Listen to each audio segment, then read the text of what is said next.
Now move towards the economic activities and political system. So this is the economy. There are some basic things.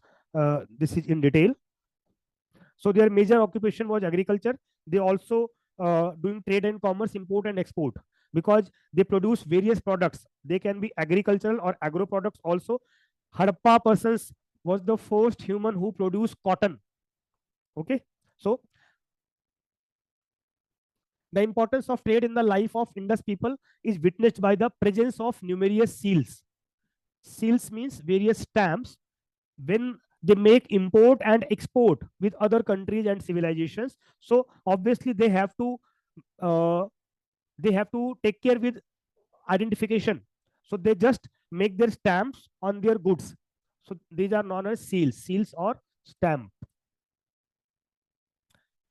Uniform script and regulated weights and measure. This is very important thing. They have a perfect scale for the measurement to make weight of the goods. Why this is important? Whenever you want to export some things, so you have to make universal standard. Universal standard means if various countries have various standard for the kilograms, that means weight measurement, so there can be problem. So you have to make some universal standards. Okay, that's why. Second thing, Harappan carried on considerable trade in which, so one thing is stone, which they obviously mined from various mines. Metal, shell are found from the oceans and rivers. Metal money was not used, that means the currency, and trade was carried by barter system. Though they have currencies, but that is not in frequent use. Generally, barter system is in frequent use. That means give me any good and take me some good from me. Okay. They practiced navigation on the coast of the Arabian Sea. Why? For export. So for export, they use the ocean transportation. For import, they use the river transportation. Import means the internal trade, not import. So foreign trade was with the help of oceans, though internal or domestic trade from Harappa region to various other states, they use rivers. They had set up a trading colony in northern Afghanistan. That means they make a fantastic relation with Afghanistan. Why this is important? So if we are going with this map, see, this was northern Afghanistan.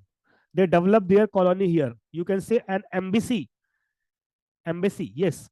And from this, they can easily connected with the Huangho civilization of China. They can connected with the Egyptian civilization. They can connected with the Mesopotamia from Iraq. Then they also carried commerce with those in the land of the Tigris and Euphrates. I told you Tigris and Euphrates, Mesopotamia, Iraq. The Harappans carried on long distance trade in lapis lazuli, which may have contributed to the social prestige of the ruling class. Now, what are their religious beliefs? Before that, we also have doing some political or administrative systems. So there are republic system. That means there is not any king type person, though there is a group who ruled the state or administered the state. That means no evidence of king. Traders are effective or influential in the administration. Maybe most probably the group of traders are the administrator of that civilization. They maintain fantastic law and order, because law and order is the basic requirement for trade. If you want to develop your economy, if you want to boost up your economy, then you have to maintain the law and order, and they are aware about that. That's why they maintain law and order very carefully.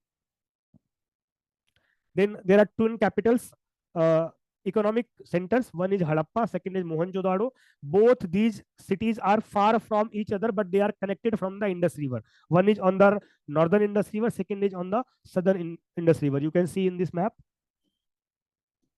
See, this is Harappa here, and this is Mohenjo-daro. Both are connected with the Indus River. Okay, so there are twin capitals of this civilization. I hope the economic aspect, the political aspect, and the social aspect was clear. Now we are discussing about some religious aspect, which is very important, and then I will take your questions too. So in Harappa, numerous terracotta. Terracotta means a type of special soil which used to develop the idols, statues. Terracotta figurines of women have been found. I will show you this image in the next slide. In one figurine, a plant is shown growing out of the embryo of a woman. So this figurine or this idol named as the goddess of fertility. Okay, so from the embryo there is a plant sitting from, showing, growing from that woman.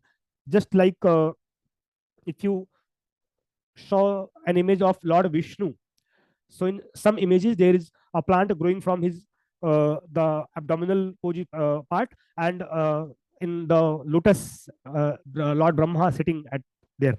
Okay, the Harappans therefore looked upon the earth as a fertility goddess, jo embryo, and worshipped her in the same manner as the Egyptians worshipped the Nile goddess Isis.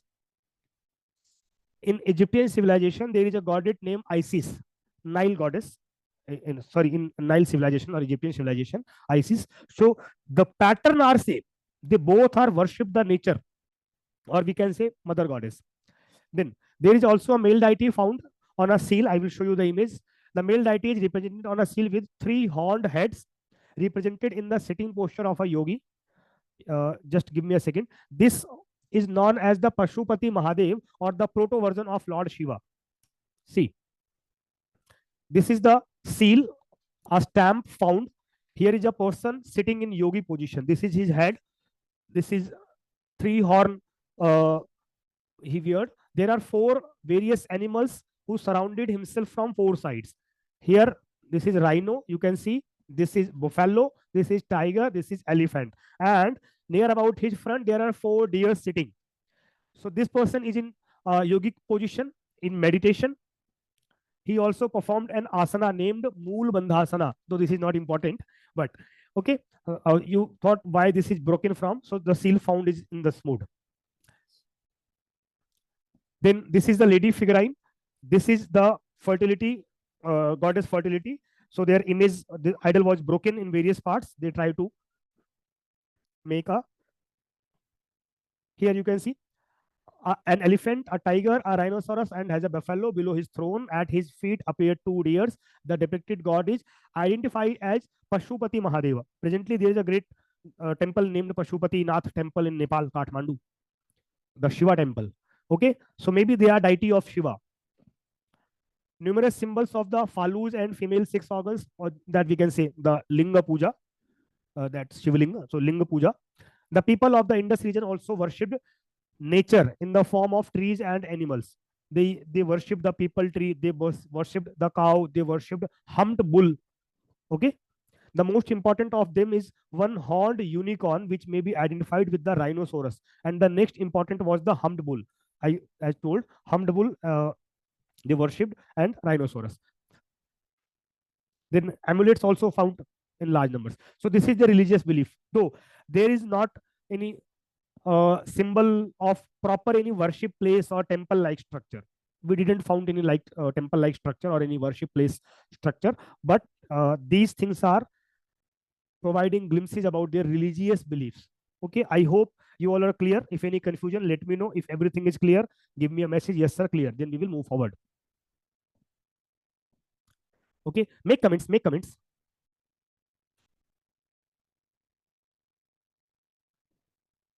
Okay, good, good, very good. If you feel any confusion, just put your doubt in the comment section. Now, some points about their art and culture or their crafts. So Harappans were very well acquainted with the manufacturing and use of bronze, as I told you, and with the help of this, of how they can develop the bronze. So they import the copper and tin.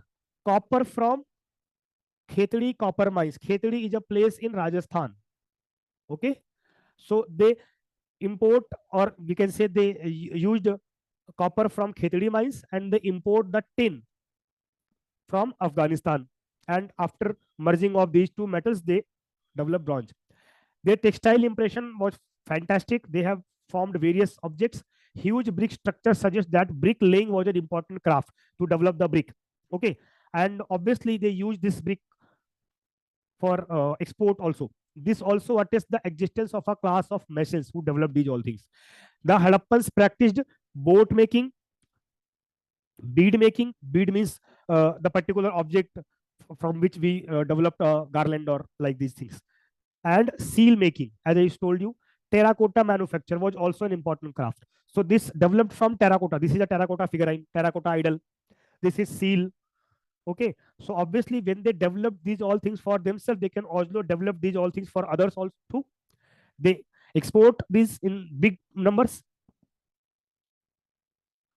The goldsmiths made jewelry of silver, gold, and precious stones. The potter's wheel was in full use, and the Harappan produced their own characteristics pottery, which was glossy and shining. So there are a lot of symbols and evidence found for the pottery. So this is their craft. That means they are fantastic in art and culture also, especially in the craft section. Okay, there is some comment. As there were no king during Indus Valley civilization who used to administer them. As I told, there was republic system. Republic means a group of people ruled or run the administration. Okay, republic system. King means monarch. There was a person or a family who ruled the whole empire, who controlled all the administration. In kingship or in monarch, generally, king is the highest judicial authority. King is the highest political authority. King is the highest administrative authority. King is the highest authority in each and every manner. But in republic or in democracy, there are separation of powers. In kingship, generally, there are no separation of powers. Okay, so here they used the republic system. That means a group of people ruled over them or who manage the whole administration. One thing is sure, that common people trust that group. That's why there is perfect law and order, a fantastic trade, import, export, fantastic town planning. Okay, there is no symbol of any revolt or likewise things. So if all things is clear, then we can move forward. This is some various, this is a symbol of a well, and then this is very important, a very important structure named Great Bath or the Great Bath. That means a swimming pool. Though from this angle, this is looking very small, but this is 12-meter long swimming pool. There is fantastic planning to fill this bath or pool with water, and easily after using that, easily there is a way to exceed or exit the water. There is rooms in both sides for change or changing rooms, separate changing rooms for men and women, or we can say male and female. So this is another very important things. Then this was a dockyard found in Lothal. Dockyard means where ship can easily parked. This is the present form of this. This is the oldest picture. This is the newest picture of that dockyard found in Lothal. So now you can see this is the imaginary picture of that dockyard. This is the Lothal city. The whole city was surrounded by walls. Then the rivers connected with dockyard. That means any ship from any region can easily access to the city when they allowed from dockyard, which make very easy possible for import and export. Is it clear? Very impressive picture is this is. You can see, and they also make arrangement to fill this dockyard. Here you can see easily water reach or water exit from this dockyard. Here they also another gate. Oh, sorry, another gate which is used for the land route. That means in the city you can enter from the river route or water route. You can also enter from land route. Okay, you can see here some cow and bulls are seeing. There is some elephants. This is a granary. Ships are coming. Ships are loaded with the goods. The laborers are take these goods and stored in the granary. There is some other big constructions used for storage purpose, etc. Is it clear? Very good. This is another image of that particular seal which I shown you. This is the idol. This is another interesting statue or figurine found from that particular place, and historians assume that maybe this idol was of any priest or any important person. Why? Because first of all, you can see a very fantastic shape or design make on this region. Then they make a bracelet what he wear on the head from front to the back, and then he just wear a shawl with fantastic designs. That means they are very well in designing, in crafting. Okay, now This is some other various other seals found. On these seals, you can easily see this is humped bull. This is one horn rhinoceros. Another, this is an elephant. This is a deer. And on every seal, this is their script. We don't know what is the meaning of this script. We just identify that symbol, but what is the meaning of that symbol, we still don't know. Historians are trying to read or decipher these scripts, but these seals provide details that about which animals they are aware. For example, they are not aware about horses. They are aware about the elephant, they are aware about the cow, they are aware about the tiger, they are aware about the one horn rhinoceros, they are aware about the deer, but they are not aware about the horses. Remember this very carefully. Whenever there was any question or there will be any question about that, though is Indus Valley civilization people aware about horses? No.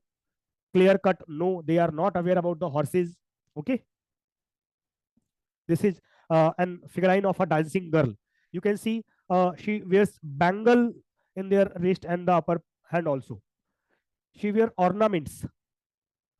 So they are fantastic in the crafts and sculpture making, etc. Now,